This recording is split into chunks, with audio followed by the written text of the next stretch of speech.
the theater of the mind. Hello. My name is Dr. Mercurial Arborea, and I am the founder of the Arborea Institute. Through our unique blend of benign pharmacology, sensory therapy, and energy sculpting, we can guide you to a new, better, happier you. You're about to embark on a great journey. Let the new age of enlightenment begin. What is at stake is more than one small country. It is a big idea, a new world order. It's no longer a theory. What I'm about to say is fact. The secret organizations of the world power elite are no longer secret. They have planned and are now leading us into a one-world communist government. Welcome, useless eaters, to the Odd Man Out podcast, where we talk about hidden history, deep political policy, occult deconstruction, economics, religion, and philosophy. I'm your rabbit hole aficionado, the Odd Man. Welcome. The affirmative task we have now is to actually create a new world order. Public policy could itself become the captive of a scientific, technological elite. And when that first cocaine was smuggled in on a ship, it may as well have been a deadly bacteria, so much as it hurt the body, the soul of our country. But take my word for it, this scourge will stop. The conscious and intelligent manipulation of the organized habits and opinions of the masses is an important element in democratic society. Those who manipulate this unseen mechanism of society constitute an invisible government, which is the true ruling power of our country. We are governed, our minds are molded, our tastes formed, our ideas suggested, largely by men we have never heard of. In almost every act of our daily lives, whether in the sphere of politics or business, in our social conduct or our ethical thinking, we are dominated by the relatively small number of persons who understand the mental processes and social patterns of the masses.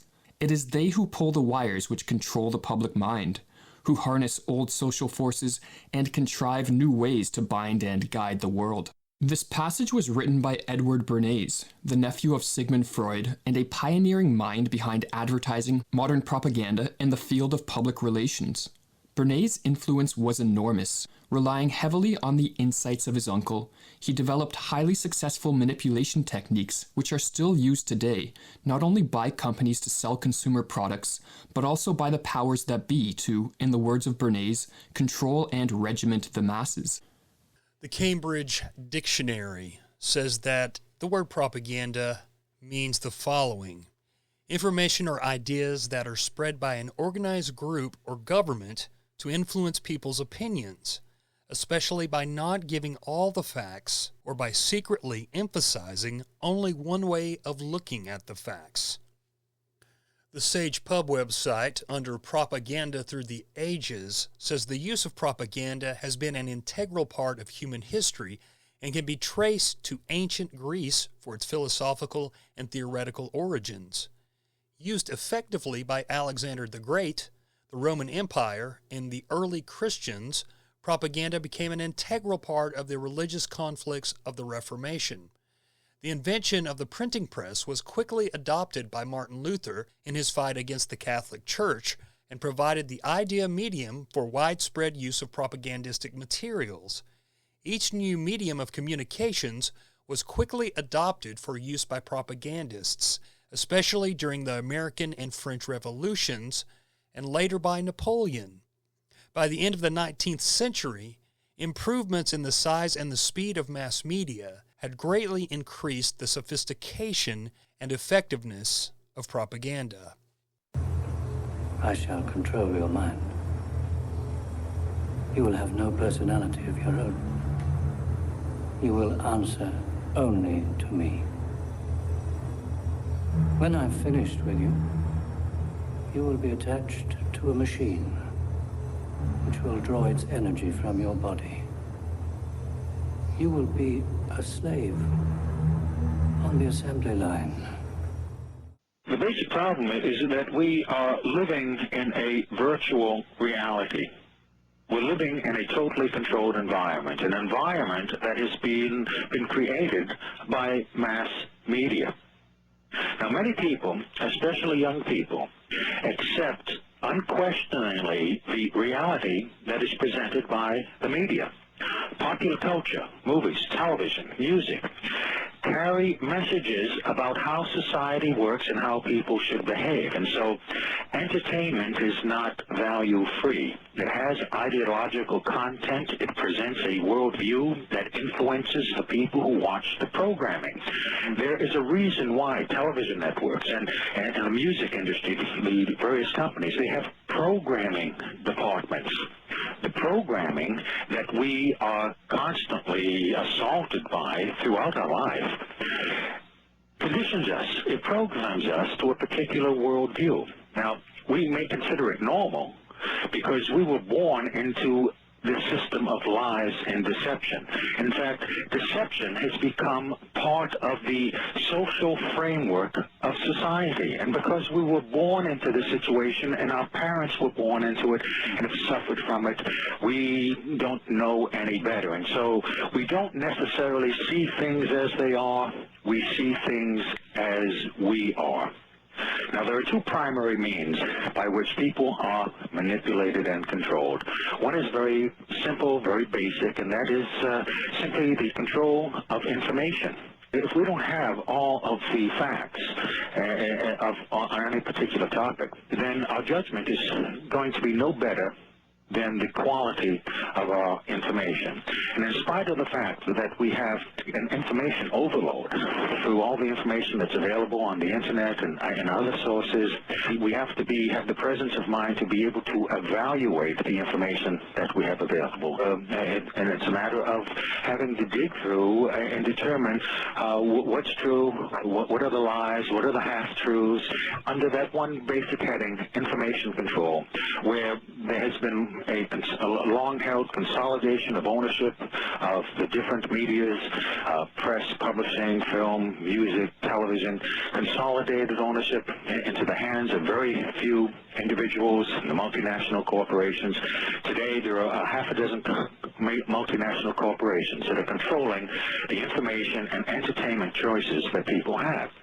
It goes on to say that the use of deliberate forms of speech carefully calculated to deliver a persuasive message can also be found in the writings of Confucius in his Analects, where he suggests that the use of good rhetoric, together with the proper forms of speech and writing, could be used to persuade men to live meaningful lives. Bruce L. Smith pointed out in 1958 that his Platonic admonition was echoed in our modern world by the leaders of communist China, only it was called brainwashing. Although many changes have taken place in China during the past 30 years, the Chinese government still creates and promotes the systematic and deliberate propaganda messages aimed at creating cohesive communist societies among the diverse populations. Obama repealed the 1948 Smith-Mundt Act, which then permitted propaganda to be in broadcasting. It no longer said that it had to be credible. It goes on to say that Julius Caesar was a master propagandist, equaled only by Napoleon and Hitler in his understanding of meaningful symbols and in his ability to understand instinctively the psychological needs of his audience. He understood the need to use such symbols of power and sophistication as a means of converting subject populations to the Roman way of life. This was far less expensive than maintaining elaborate garrisons of legionnaires and induced obedience to the new regime through cooperation and identification rather than subjugation. Significantly, subject peoples were often granted the right to become Roman citizens under certain circumstances, thus increasing personal identification with the conqueror. Now, certainly, propaganda has been around far longer than has been documented, probably since nearly the beginning of time, or at least the beginning of tribes and governing bodies because it just comes natural to the leading rulers to use psychological propaganda, specialized rhetoric on their people for controlling them. Therefore, propaganda is not unique to any religion, to any culture, to any political system. Propaganda has been used by all cultures, nations, and societies throughout the ages. And today we're going to be getting into propaganda as a whole and looking at many of the men who have written about propaganda, psychological warfare, and the like in the modern age. Men like, of course, Walter Lippmann and Edward Bernays, Aldous Huxley, George Orwell, Marshall McLuhan, Just Mirlo, Harold Laswell, even Jim Keith, and more modern writers. I'm kind of putting together a couple of shows from all my years now of looking into this stuff, because I think that we need this now more than ever. We need to understand how we're controlled, how our strings are pulled. And I know that most of the people listening to this will probably already be aware of a lot of these techniques, but at the same time, I think that you will benefit from this, and also I hope that you will share with other people who may be on the fence about these kinds of things, who may be just now kind of waking up to find out that their world was not quite what we were told it was when we were young. Now, there's 3 types of propaganda. White propaganda, which is overt, where sponsorship is acknowledged directly and which is considered to be truthful. Black propaganda, which refers to untruthful activities where the origin of the activities is falsified or the activities are covert.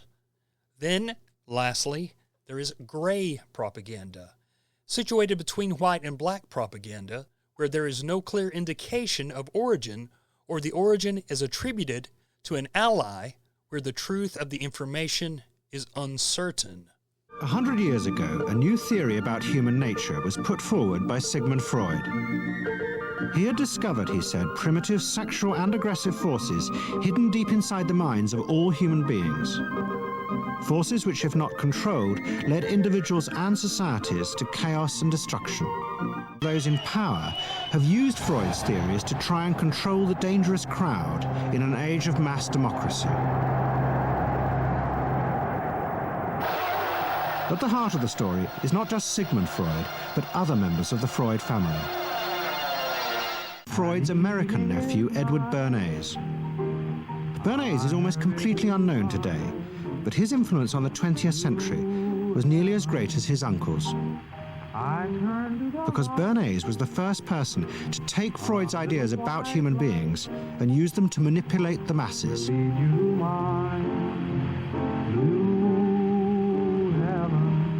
He showed American corporations for the first time how they could make people want things they didn't need by linking mass-produced goods to their unconscious desires. Out of this would come a new political idea of how to control the masses.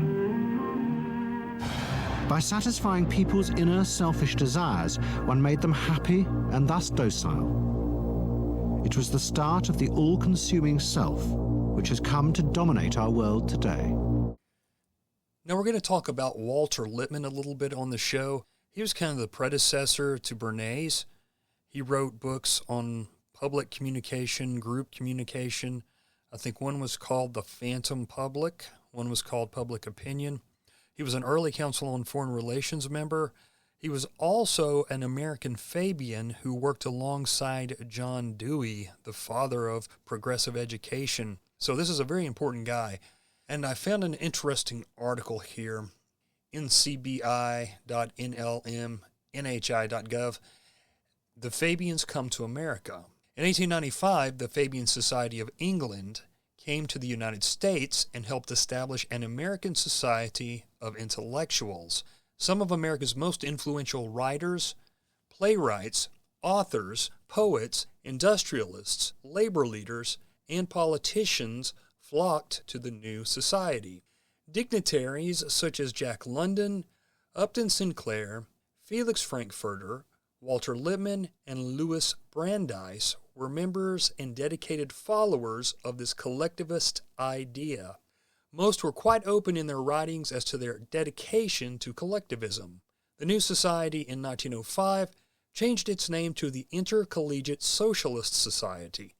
By 1921, because of the unpopularity of the name socialist, they once again changed their name as the League for Industrial Democracy. The first issue of their official magazine, the American Fabian, printed by the Budding Society in February 1895, outlined its objectives in America. On the top of their list was to effect a series of basic changes in the Constitution itself that would make possible the introduction of state socialism step by step in the United States. In the same issue, they observed that England's unwritten constitution readily allows changes so that England can move into socialism almost imperceptibly.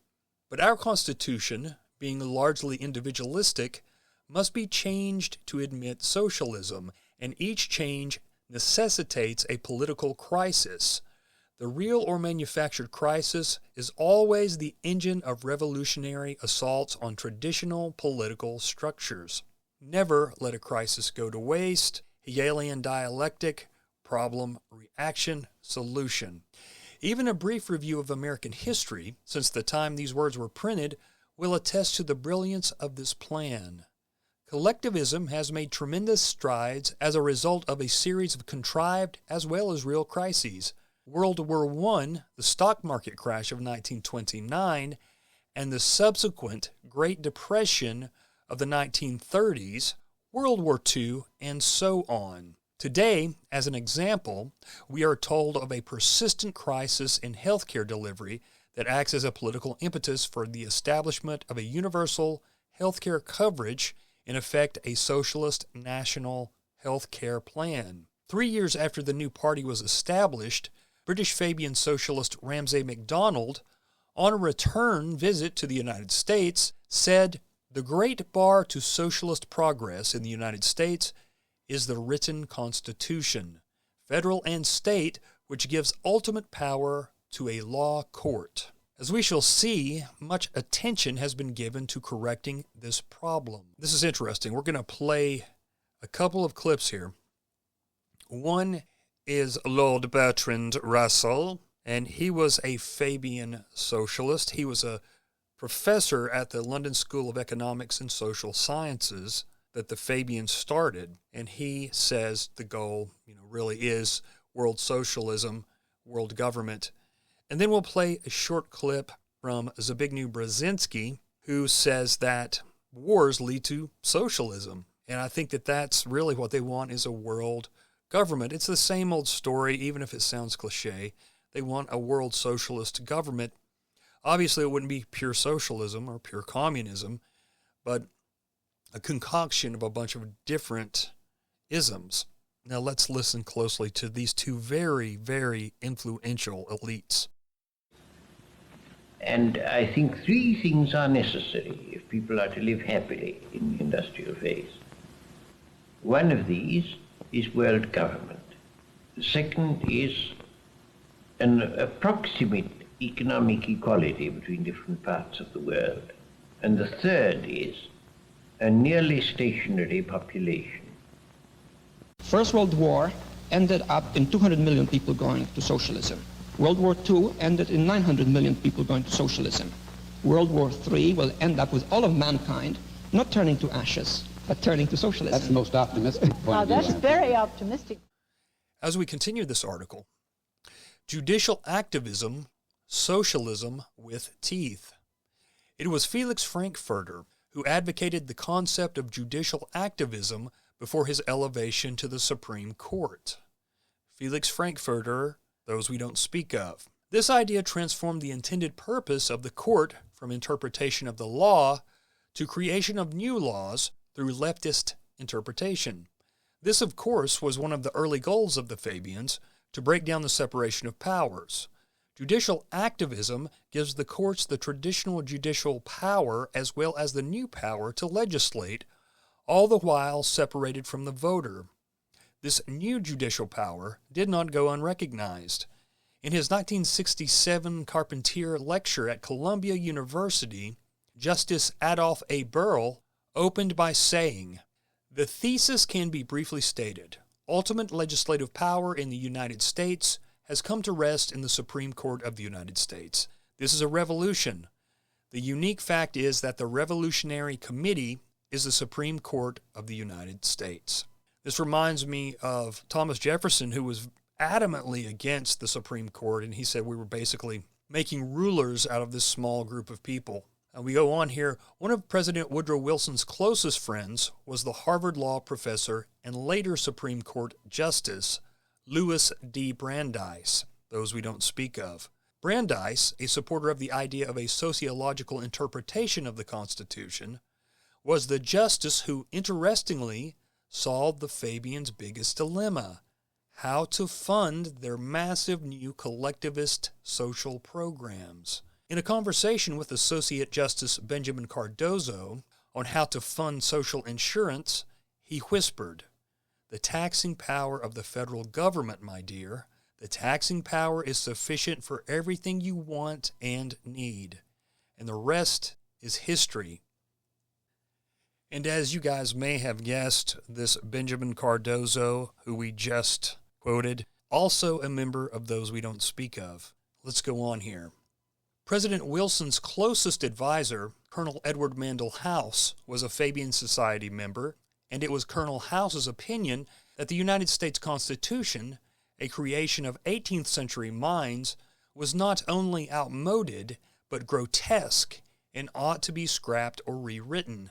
The British socialist Harold Laski, those we don't speak of, tells us why they feared the Constitution when he stated it was capitalism's strongest safeguard on earth today. He also called for all liberal, socialist, and communist groups to advance the idea of a democratic socialism. You know, as much as we try to get away from the those we don't speak of subject, there's just no way, because they've had such an important role in history covertly. Not many people have put this together, and not many people have the balls to do it. But you have to understand, if you've listened to the Those We Don't Speak Of series, that we know Frankfurter and Brandeis were in a secret society called the Parashim, which means Pharisees, and it was out of Harvard, I believe, either Yale or Harvard, from the Menorah Club or Menorah Society, and they were working all along for Zionist purposes, even when they were Supreme Court justices, and Brandeis went on to be a big-time Zionist leader. So these guys, they were not America first, that's for sure. And I think there's a lot of people in these presidential administrations and probably in the Supreme Court now that are certainly not America first. And we'll go on a little bit farther here.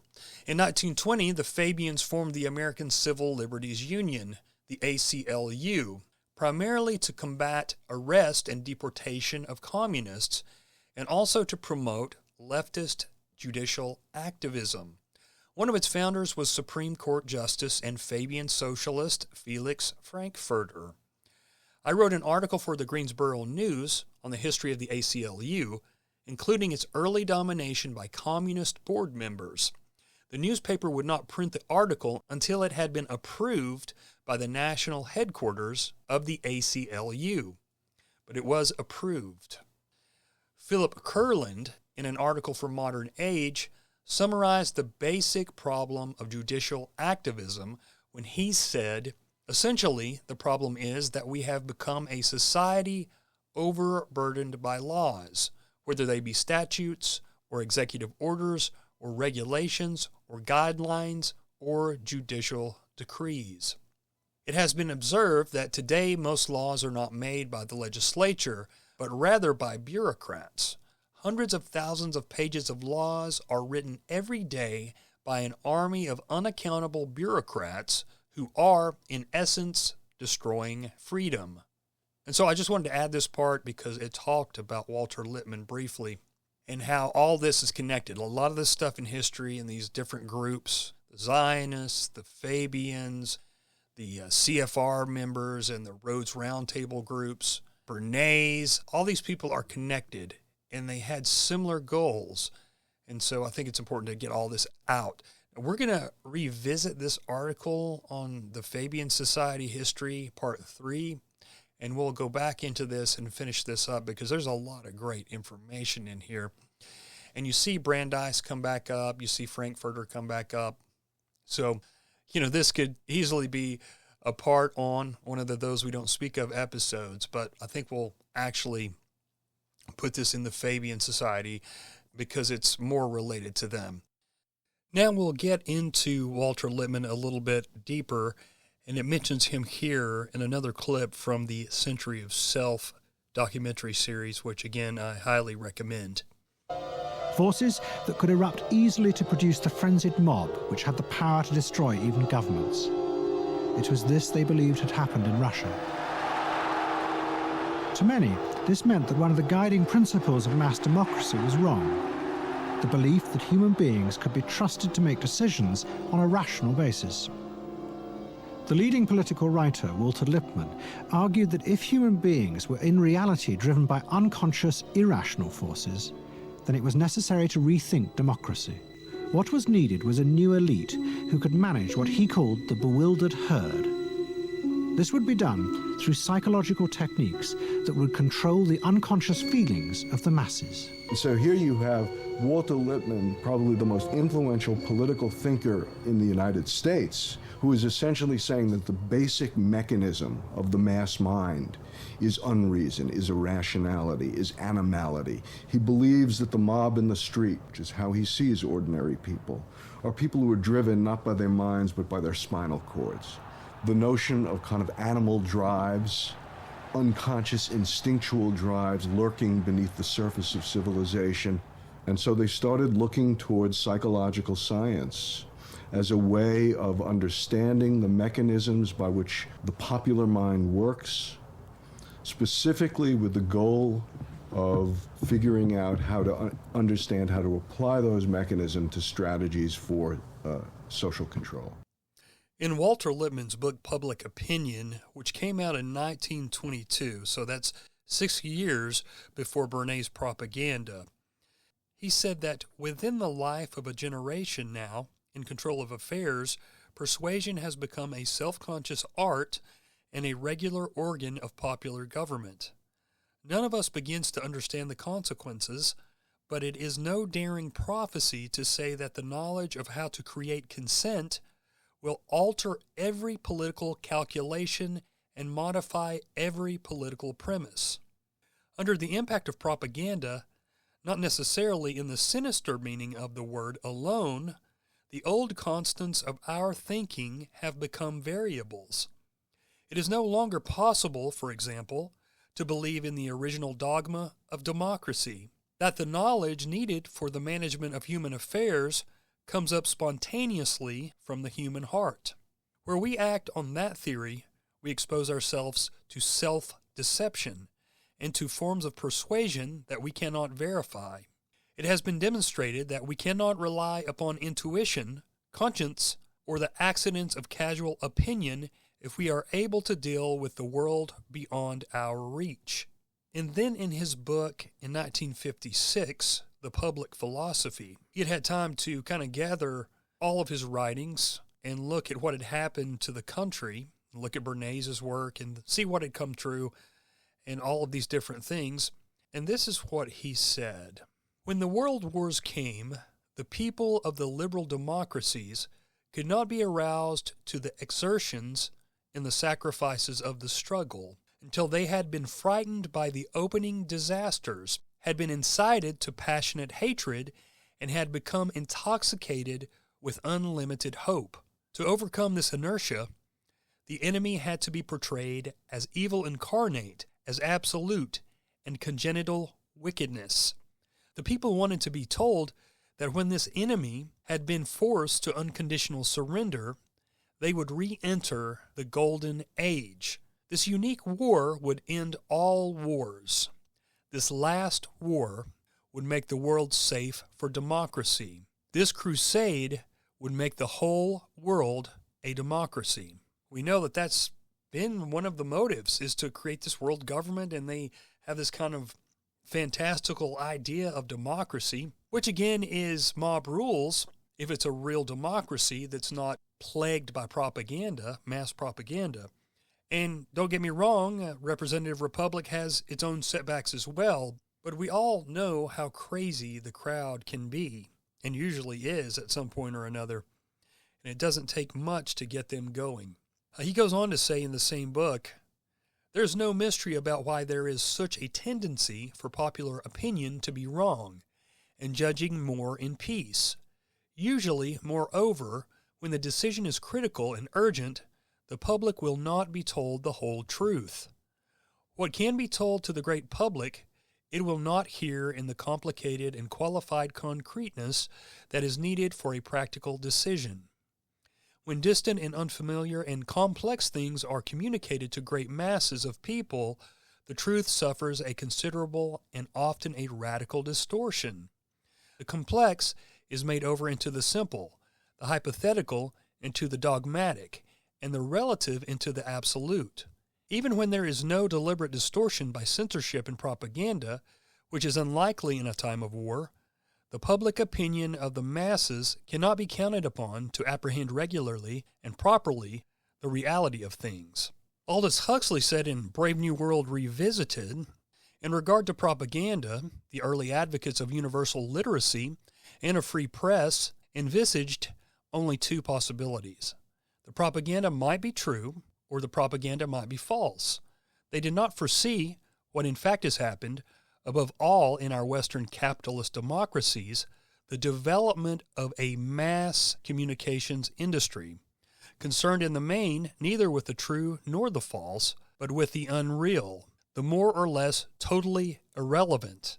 In a word, they failed to take into account man's almost infinite appetite for distractions. And Winston Churchill was credited with saying, "Never have so many been manipulated by so few." George Orwell said that unpopular ideas can be silenced and inconvenient facts kept dark, without the need for any official ban. Anyone who has lived long in a foreign country will know of the instances of sensational items of news, things which on their own merits would get the big headlines, being kept right out of the British press. Not because the government intervened, but because of a general tacit agreement that it wouldn't do to mention that particular fact. So far as the daily newspapers go, this is easy to understand. The British press is extremely centralized, and most of it is owned by wealthy men who have every motive to be dishonest on certain important topics.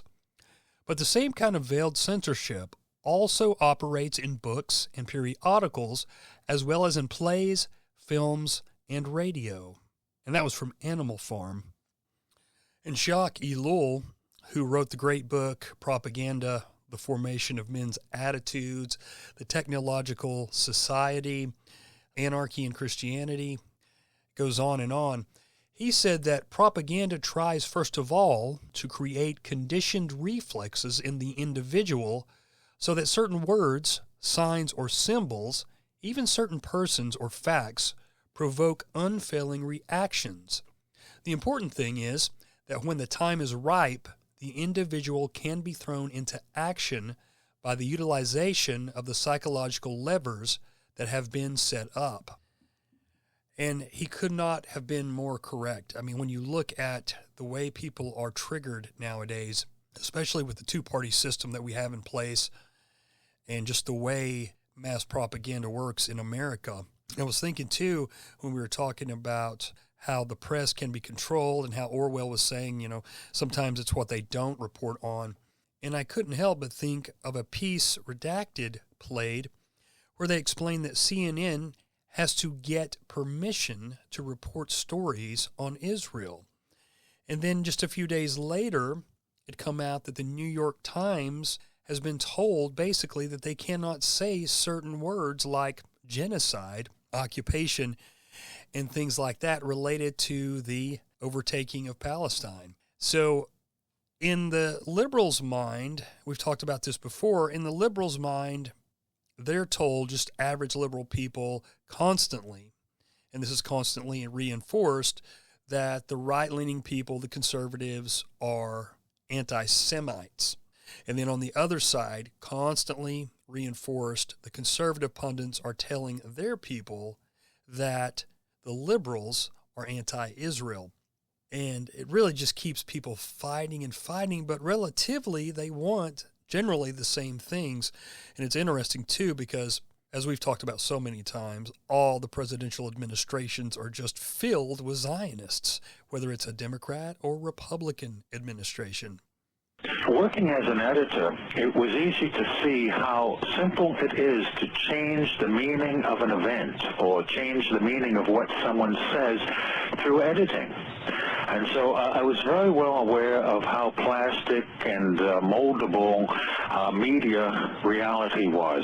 But I didn't fully appreciate the extent to which we are all manipulated and controlled by media, including those people who work in it. Using television as the prime example of how mental programming and mind control works, television is the most powerful weapon of psychological warfare in history. And yet, television, for many people, is a member of the family in the household. It's the primary member. Yes. It runs the household. Yes, well, not only that, but it's the primary source of information, and the television, in effect, represents an altar, a religious altar that the nation is worshiping before. Many people don't think about the things that affect them subconsciously, because generally they don't know what to look for until someone comes around and starts pointing these things out to them, and then they can see how we are all influenced by unseen forces without our conscious awareness. In fact, the ultimate control is to control people without their conscious awareness. Again, television is a prime example. Think back to whenever you have observed young children or older adults sitting watching television. They have this glassy-eyed, vacant look in their eyes because they are in a trance state, in a hypnotic state of mind. This is very important, very significant, that the medium of television has the capacity to do this, and it doesn't matter what you're watching.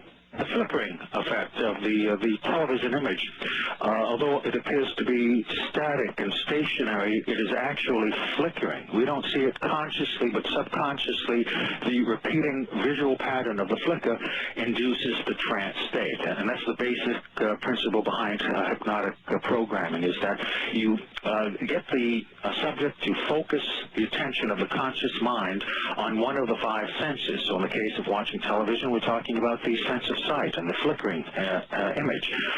In the case of sound, any repeating sound pattern will induce the trance state. Now, why this is important is that we are more suggestible to mental programming during this state of mind than at any other time. We're very vulnerable to manipulation at this time, because the first order of business for a propagandist or an advertiser is to create the circumstances that will induce a state of mind that is favorable to the reception of their message. And that state of mind is the hypnotic state of mind, making television extremely important in this whole process of creating a unified mindset among the entire population. In relation to what we were just talking about, Wilson Bryan Key, in the book The Age of Manipulation, The Con in Confidence, The Sin Insincere, he says that public relations manipulation, much of which is presented as news information, can be true in a simplistic, linear sense,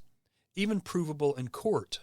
But on the other hand, such statements can also be false when considered in context or in relation to other concealed information. Ad copy is often a technical masterpiece of deception that can be true at one level, but upon closer examination, also false. A maze of federal agencies supposedly regulates ads for false and deceptive statements. The Federal Trade Commission is the most important, with a large staff of attorneys who act against only the most blatant offenders. Among ad copywriters, FTC regulations are considered a joke. Any experienced writer can verbalize around any law that could be written simply through a knowledge of Aristotelian logic. And as we're going to be talking a lot about Bernays, in regards to media, he said way back in 1928 that the American motion picture is the greatest unconscious carrier of propaganda in the world today. It is a great distributor for ideas and opinions. The motion picture can standardize the ideas and habits of a nation. Because pictures are made to meet market demands, they reflect, emphasize, and even exaggerate broad popular tendencies rather than stimulate new ideas and opinions. The motion picture avails itself only of ideas and facts which are in vogue. As the newspaper seeks to purvey news, it seeks to purvey entertainment. And I've talked about in the past how so many things that we like, we probably wouldn't even like them if they hadn't been so heavily marketed to us. And say, let's take, and you can tell my age by saying this, let's take the grunge era, the grunge music era in the early 90s. Now that was a small scene in Seattle. And of course, the music industry wanted to mass market it like they do every movement, every new movement. Like when Guns N' Roses came out, they were kind of a heavier, not glam. They were kind of some called them sleaze metal or whatever, sleaze rock. But here you got like 40 bands trying to copy Guns N' Roses. And a lot of those bands just sucked. And that's the way these big advertising agencies and the big industries jump on things and destroy authentic movements. You know, MTV was the biggest pusher of Nirvana, and they wouldn't have been nearly as big if MTV hadn't been so influential at the time. Now, don't get me wrong, I think Nirvana had some great songs, but, you know, they only had really 2 good albums, Bleach and Nevermind, and then In Utero had a couple of good songs on it. And, of course, they had the Unplugged album, too, and who knows what they would have went on to do, but they were constantly pushed by MTV. But MTV, they almost killed the grunge era, the grunge movement, as fast as it was created because they changed completely, kind of turned their back on that type of music quite quickly, and only a handful of bands actually survived. But it all comes down to the love of money. They want to make more and more money. They don't care about the art. And it seems like that's the way a lot of industries are that are art-related. Everything gets watered down and mass-produced till it doesn't mean anything anymore. And that's why I think there's a lot of great underground bands that never got signed to a big label. You have to look a little harder for them, but there's some great bands out there that write great music. And, and there's great podcasts as well out there that don't get much attention, that do really deep dives. But I digress. Edward Bernays was fascinated by Lippmann's arguments and also saw a way to promote himself by using them. In the 1920s, he began to write a series of books which argued that he had developed the very techniques Lippmann was calling for. By stimulating people's inner desires and then sating them with consumer products, he was creating a new way to manage the irrational force of the masses. He called it the engineering of consent. Democracy, to my father, was a wonderful concept, but I don't think he felt that all those publics out there had reliable judgment, and not that they very easily might vote for the wrong man or want the wrong thing, so that they had to be guided from above. It's enlightened despotism in a sense. You appeal to their desires and their unrecognized longings, that sort of thing. That you can tap into their deepest desires or their deepest fears and use that to your own purposes. All right, guys, before we get out of here, I want to quote Vance Packard from The Hidden Persuaders, and then we'll close out with another couple of quotes by Walter Lippmann, since this episode is really focused on Lippmann more than Bernays or even Freud. And we will get to those two later on in this series. But Vance Packard said this about the public relations craze. The files on the Public Relations Journal contain what to an outsider may seem like a startling number of accounts of American men of science cooperating intimately and confidentially with the mind molders and would-be molders of public relations. To cite a few examples, in June 1953, the journal described under the title Orientation in the Social Sciences a series of seminars held at Columbia University Teachers College for New York members of the Public Relations Society of America. 6 doctors in the social sciences, headed up by Lyman Bryson, social anthropologist, did the orienting. All were Columbia men. Dr. Bryson told the publicists, "If you are engineering consent, then I think the social sciences would like to warn you that you should begin with a basic analysis of 3 levels upon which consent moves in a society like ours. The first level," he said, "is human nature." He added that little could be done here to manipulate the people. The second level was cultural change, cultural Marxism, if you will, which he said is where you must operate if you want to influence people's ideas.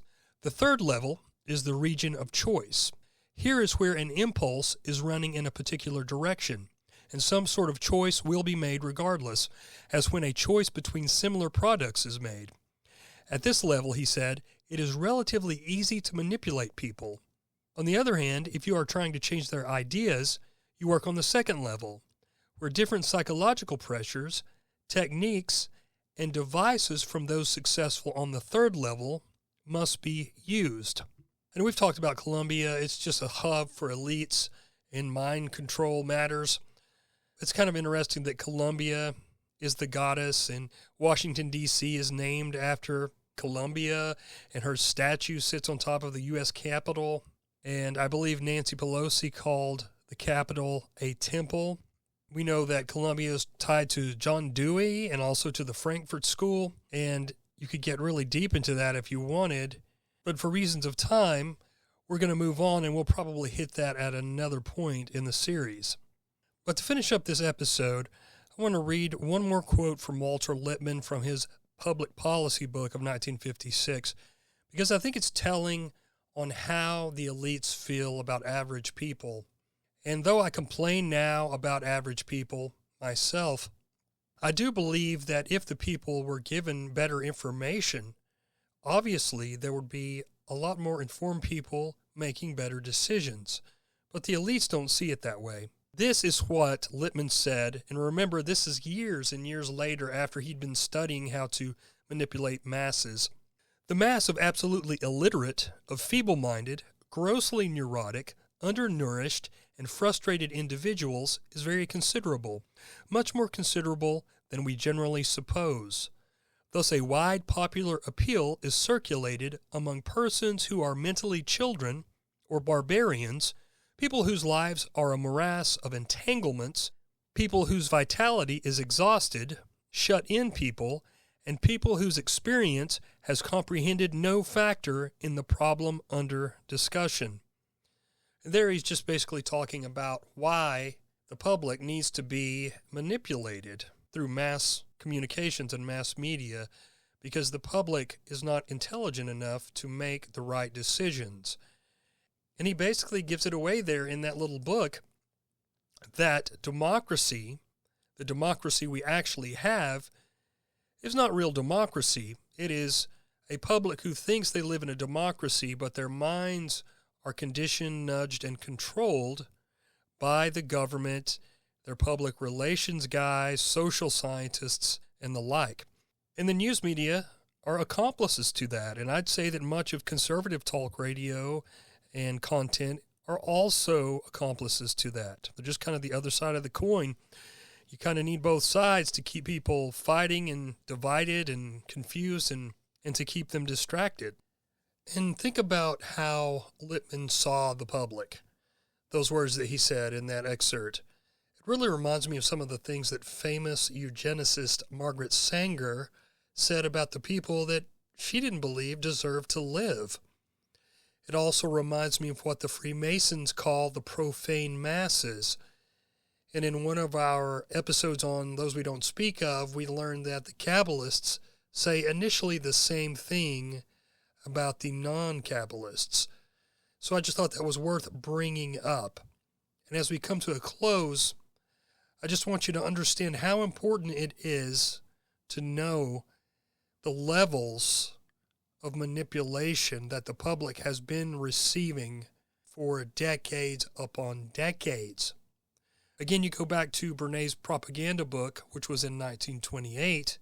His Crystallizing Public Opinion book was before that, in 1923. And the year before that, Lippman wrote Public Opinion. Lippman also wrote The Phantom Public. I forget which year, but around that time. So these guys were already schooled in how to manipulate the minds of the masses. And in the next episode, we're going to, of course, look further into Bernays. We're also going to look into some of the works that predated Bernays and Lippman. And that was Gustave Le Bon. And he talked about the crowd and how the crowd was so easily moved and manipulated through propaganda, through specialized words and different things like that. And I believe Charles Mackay wrote his book on crowds even before Le Bon. I think Le Bon wrote his maybe in the late 1880s. And I believe Charles Mackay and his book on crowds was in the 1840s. So this stuff's been going on for a very long time. It's just been different levels of study about how to exactly propagandize, mold, nudge, condition the minds of the masses. And I think I've made it a main theme in my show from the beginning how important it is to recognize propaganda techniques, to realize that you're being nudged, pushed, and conditioned in certain ways. They want you to react in certain ways. And I know I've said this before, but we have a record online now.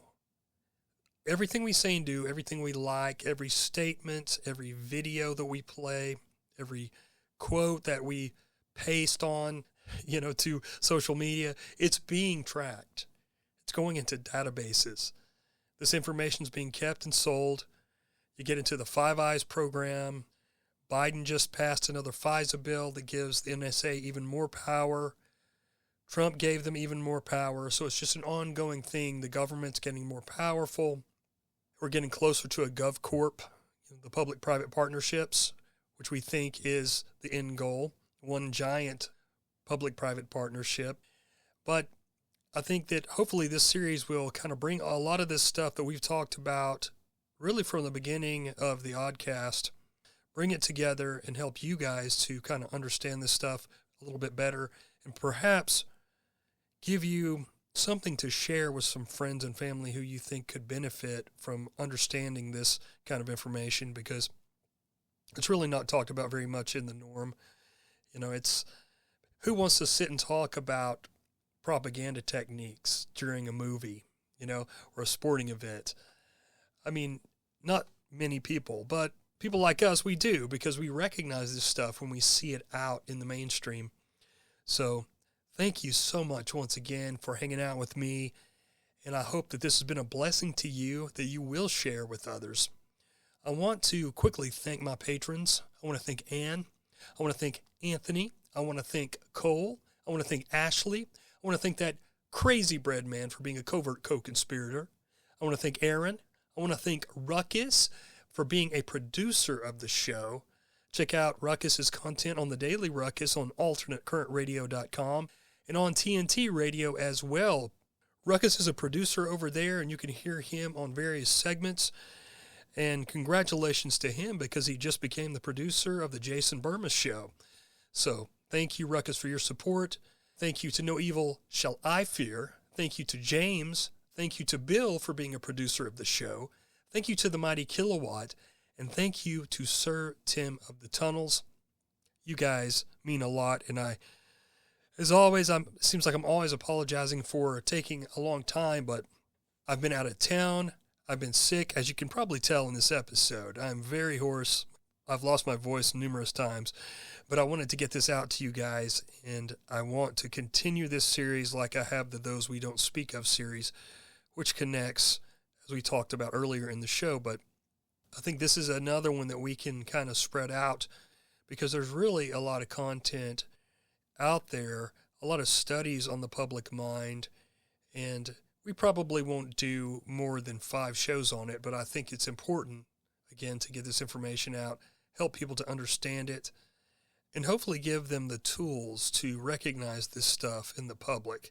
And I know a lot of you guys already recognize a lot of it, but I think that just looking back at these historical quotes and this historical information will solidify the fact that this is going on as we possibly lead up to World War III. And I hope, of course, that we're not, but I see the propaganda ramping up big time on social media. I think that there's so much out there that's just outright lies that is trying to push us towards being okay with probably going to war with Iran, possibly Russia, or at least wanting us to be okay with the threat of it, if you know what I mean. Because there's a lot of things that GovCorp can get done even under the threat of war, because it causes a lot of fear, a lot of chaos, division, and distraction. But with that being said, guys, I want to thank alternatecurrentradio.com for hosting my show. Get on over there and check out all their fine podcasts. They've got music and talk shows. Check out their flagship, The Boiler Room. Also, thank you to FrenchRadioNetwork.com for carrying the show as well. Cheers and blessings, guys. And remember, their order is not our order. See ya.